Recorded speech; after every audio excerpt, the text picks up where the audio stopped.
Hello and welcome to Bahrain Now, your source of local initiatives, happenings, talents, and trends.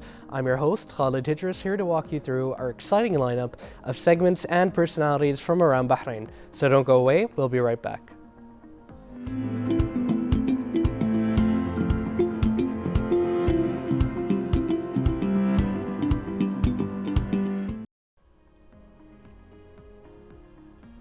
The athlete Noor Al Hulaibi became the first Bahraini woman to complete the recently held TCS Sydney Marathon.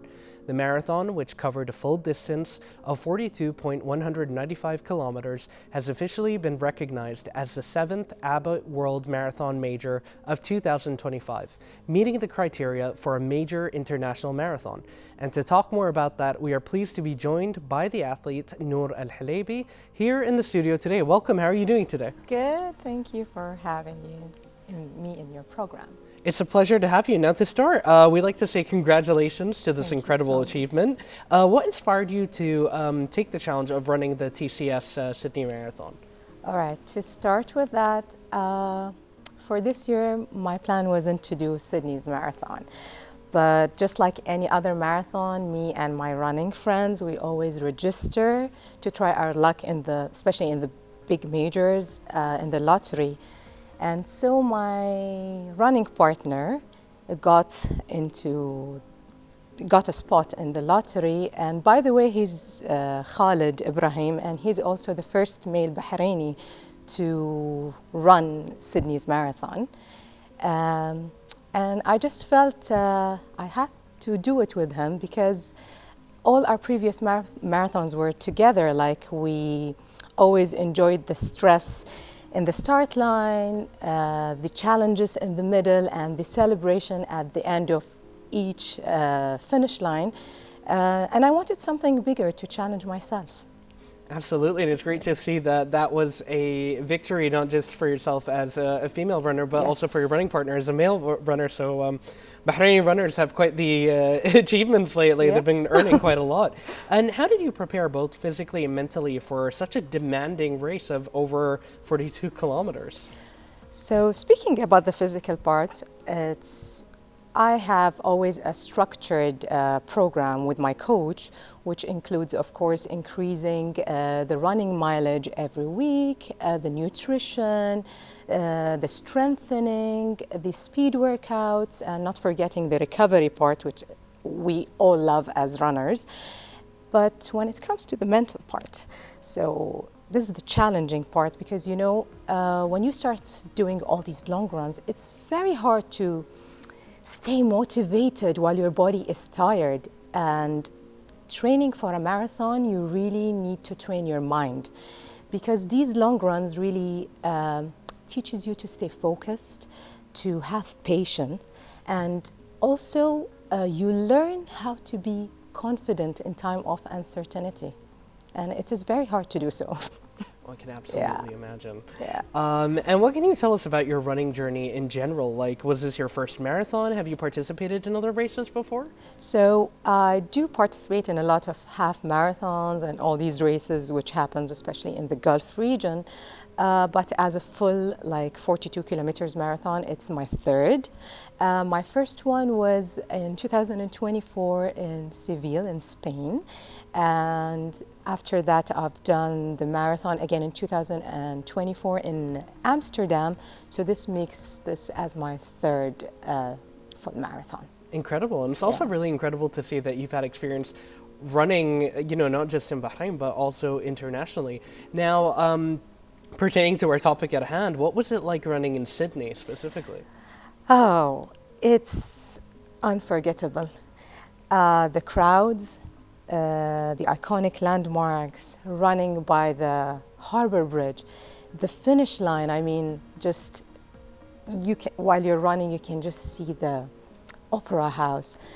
I said this before, Sydney, it gave me a moment that will be engraved in my heart and soul forever.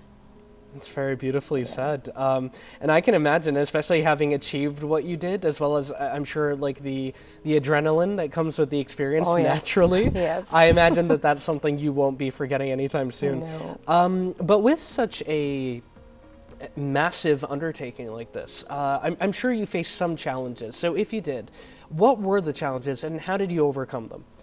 So this was the first race which is hilly for me. Like most of the races I've done, even not speaking about full marathons, I must say they're mostly flat. But this course was brutally hilly. And this was a challenge for me, especially even during the training time, because the training was intense. A lot of hill workouts, a lot of speed workouts, and the course itself was brutal. I'll just keep it in one word, it was brutal. So this was very challenging for me. But I mean, despite all of that, you did make it through that finish line. And I'm just wondering right now, what went through your head when you made it through the finish line? The first thing when I saw the finish line, as I was heading there, it's like if everything is flashing in my head, like all my hard work, all my training, all my early mornings, all the mental strength, all the commitment I kept into this. And I was like, oh my God, like I can't believe I did this. It was simply a wave of emotions, raw emotions, proud, grateful. There was a lot of joy, tears, and a lot of gratitude. That's very beautifully said. And, you know, as the first Bahraini woman to complete this major marathon, what does that mean to you personally? To be honest, it was never to me about being the first Bahraini. As I mentioned before, the plan wasn't to do Sydney, but this to me is about us Bahrainis and what we can accomplish and give. I mean, to me, all Bahraini athletes every single day keep on inspiring me and motivating me. And again, this to me was very personal because I kept a lot of hard work into this.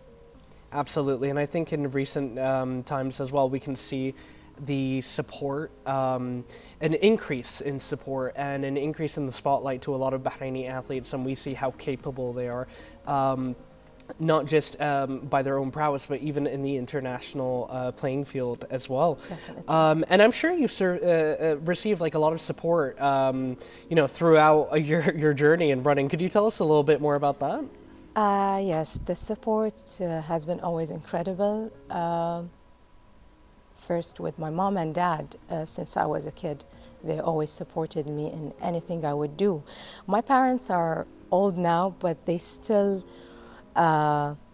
watch and follow me in every single step I do, even if it was a small victory. When I do these small races or big races, they would be just always giving me a lot of endless love and support for anything I would do. And my husband, I mean, he has been always supportive and always pushing me to follow my dreams. And he never complained about the early morning alarms or me being absent for hours from the house because I have training. And same goes to my brothers. They've been always supportive, and I'm very thankful for my whole family. And of course, my running partner, which he knows exactly all the stress I go through, all the struggle I go through, and I'm sure I gave him so much hard time during our training, but he's been always extremely supportive. And I have to mention also that I am actually a member in Happy Team, which is a social running club in Bahrain, which is led by Captain Abdel Karim Turki, who has always guided me and motivated me and always has been there in each part of my race. And I remember when I first joined the team, he used to tell me, Noor, you have potential. And here I am today. I finished 3 full marathons, and I want to thank him also for believing in me. And same goes to my whole running community, friends, who showed me always extreme support, motivation throughout my journey. So again, what I want to say is, to me today, running this race, I always see it as just not for me. It's for everyone who understands and has been there and seen how much I worked so hard for this. So thank you so much for that. I think that that is very beautifully said, and I think that you've just showcased that athleticism is not just a solo journey. It's something that you undertake with others, and clearly, while all of the achievements are completely your own and no one can take away from that, there is a beauty in that you've shared that journey and you've had a lot of people holding you up throughout it. And may God bless everyone who supported your journey. And how has the response been, on that note, how has the response been from friends and families towards this achievement? I'll keep it in one word: proud. That's absolutely brilliant, and I think that that's clear to see, especially from the answer, from the way as well that you're carrying yourself, and we've even spoken a little bit off camera earlier, and the way that you talk about this passion, it's very clear that this is something that you've pursued and clearly had a lot of support in. Was there a particular moment, either during the training or during the race itself, that was particularly powerful and still impacts you?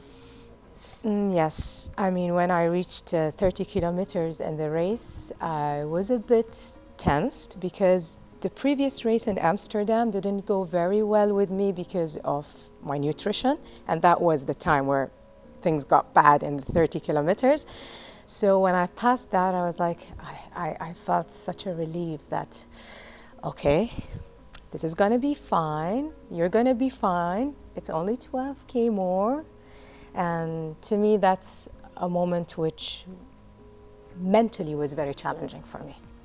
I can imagine. And I have to say, I mean, it's a testament to your prowess in this field that you're just saying it's just 12K more, whereas I think the max I've done on treadmill is maybe like 2 km. So it's like, I think that clearly shows how invested you are in this and how much your investments have paid off. Now you've completed one of the world's major marathons. Do you plan to pursue the other 6 Abbott series? If I can, absolutely I would. I'm loving the confidence. I feel like there is a definite kind of a yes, but you kind of don't want to say it. And do you see yourself taking a role, maybe coaching, mentoring, or supporting Bahrain's next generation of runners? So as a personal trainer, I really understand how important guidance, motivation, and setting a certain goal. But I'm new in this field. I'm still learning from my own experience. I'm still learning from the people who are way ahead of me in this field. And I think I would be happy to motivate others, to inspire others to join this kind of a sport. But now to coach for long runs, I don't see myself doing this because I still need a lot. I'm still learning a lot. You know, I really respect that mentality because rather than trying to just kind of cash in on it, you're really taking a step back and thinking about what's best not only for yourself but for others. 100%. And I think that shows that you're someone who's going through this journey not just for the sake of, though granted, I'm sure that the achievements and everything are just like a glowing icing on the cake, but you really are embracing the journey of it, and I think that makes your passion very clear to see. And to conclude, what message would you like to share with young athletes, especially young girls and women who are watching your story today? Believe in yourself, trust yourself, trust the process. Never doubt that you could achieve more than you imagined. Push your limits. Step out of your comfort zone. That's important. And follow your dreams because each one of us has a very different journey. No matter how long your journey will take, just don't give up because you can do it. If I did it, you can do it. Anyone can do it. Absolutely beautiful. Thank you so much for sharing your journey. Thank you. Thank you for having me. Of course, anytime. And, you know, it's been such a pleasure. And I hope we get to see you in the future with even more updates on how Inshallah. your glowing running journey is going. Inshallah. Thank you so much for joining us again. Thank you so much, Khalid. Thank you. Ladies and gentlemen, stay tuned. We have even more stories coming up here on Bahrain Now.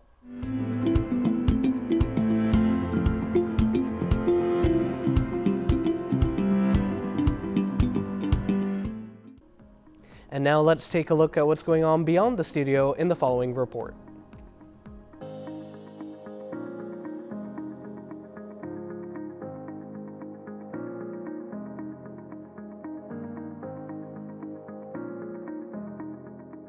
The Bahrain Authority for Culture and Antiquities announced the opening of an art exhibition by Chinese artist Su Xiaofeng. The exhibition features a selection of works by Su Xiaofeng executed in the traditional Gangbi painting technique. The artist is known for his refined portrayals of birds, flowers, and landscapes. Su Xiaofeng serves as Deputy Director of the Art Committee at the Academy of Painting under the Central Academy of the Democratic National Construction Association. He is also Deputy Director of the Beijing Changping District Artists Association and a consultant to the Foshan Sonshu District Artists Association.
我是来自中国的工笔画家苏晓峰，我这次呢，8月3号呢到了巴林，在巴林艺术中心呢搞过一个展览，效果非常好，跟巴林的艺术界还有巴林各个行业的人，形成了中国跟巴林文化的一种交流。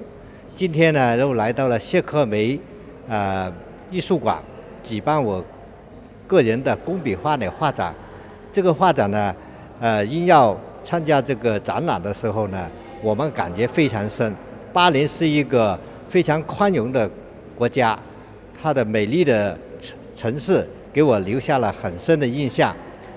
巴林呢，还有很多艺术家都喜欢中国的艺术，所以我们通过文化的交流，增加两国的一种文化的更加高层次的一个展览的一个交流，希望我们两个人民能够从艺术这个角度，把我们两个国家的文化更加交流得更好。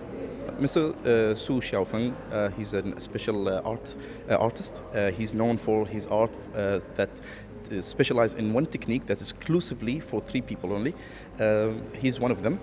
He came from China, specialized in this technique, Gongbi technique, which is precision, meticulous painting.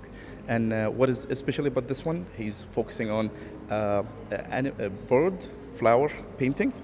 That's you can see it in his art. More specifically, he will be happy to join two civilizations, which is Dilmun civilization and Bahrain and Chinese civilization from the Ming dynasty through his art. And the artwork that he's done, it actually lasted for 30 years of experience. So this is something that he's willing to share with loving people of Bahrain.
This brings us to the end of today's episode. We thank you very much for watching, and you can always reach out to us on our social media accounts shown below. We love to hear from you. This was Khalid Hidris, and until next time, good night and God bless.